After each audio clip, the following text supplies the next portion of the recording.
Property का जो taxation है थोड़ा सा बड़ा पिक्यूलियर है, थोड़ा सा डिफरेंट है, और उसमें भी गवर्नमेंट ने सिंप्लीफाई करने की कोशिश की है।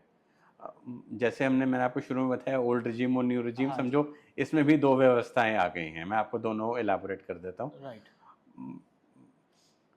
एक प्रॉपर्टी जो बेची जाती है उसका जो टैक्स है, उसको हम, उसका जो प्रॉफिट है हम उसको कैपिटल गेन वर्ड यूज करते हैं। ठीक। सो जो टैक्स है आपका वो कैपिटल गेन के ऊपर लगता है। राइट। और कैपिटल गेन की गणना कैसे करते हैं हम? जो आपकी प्रॉपर्टी का जो सेल कंसिडरेशन है, जिस प्रॉपर्टी जितने पे आपने उसको बेचा, उसमें से माइनस कर दिया जाता है जो आपकी परचेस प्राइस है। ठीक। सपोज आपने 1 करोड़ की प्रॉपर्टी बेची और आपने उसको आज से 10 साल पहले 20 लाख की खरीदी थी, तो बेसिकली उन दोनों का जो डिफरेंस है उसको कैपिटल गेन माना जाता है। राइट।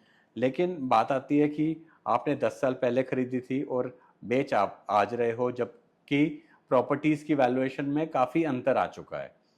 जो हमने 10 साल पहले 20 लाख की खरीदी थी, आज उसी को अगर खरीदने जाएं तो वो 20 लाख में नहीं मिलेगी।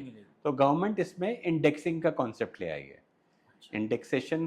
इंडेक्सिंग का कॉन्सेप्ट ये है कि हम जो 10 साल पहले वाली चीज़ है हम उसको आज की वैल्यू पे अराइव करते हैं। राइट। कि उस प्रॉपर्टी की आज की वैल्यू क्या कितनी है? है।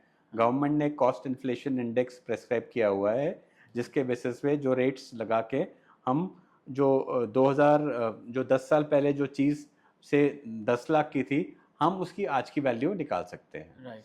सो सपोज हमने 20 लाख की 10 साल पहले 20 लाख की प्रॉपर्टी ली थी, आज उसकी कीमत इंडेक्स करके 40 हो जाती है। जी। तो जो मेरा सेल कंसिडरेशन होगा उसमें से ओरिजिनल कॉस्ट माइनस नहीं होगी, उसमें से मेरी इंडेक्स कॉस्ट होगी, माइनस होगी। अच्छा। जैसे मैं एग्जांपल ले रहा था कि 1 करोड़ की बेची और 20 लाख की खरीदी थी, अब उसकी इंडेक्स कॉस्ट मेरी 40 लाख बन गई। तो जो मुझे टैक्स देना होगा वो 1 करोड़ माइनस 40 लाख, जो 60 लाख बचेगा बनेगा, उसके ऊपर देना होगा। अच्छा। अब इसमें भी एक क्वेश्चन आता है कि सपोज प्रॉपर्टी एंसेस्टरल है, हाँ।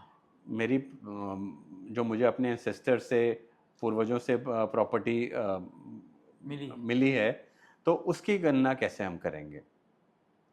उस जो जो कि प्रॉपर्टी 1/4/2001 से पहले खरीदी गई है, गवर्नमेंट ने उसमें एक ऑप्शन दिया हुआ है कि आप उसमें 1/4/2001 का जो रेट है वो आप अप्लाई कर सकते हो।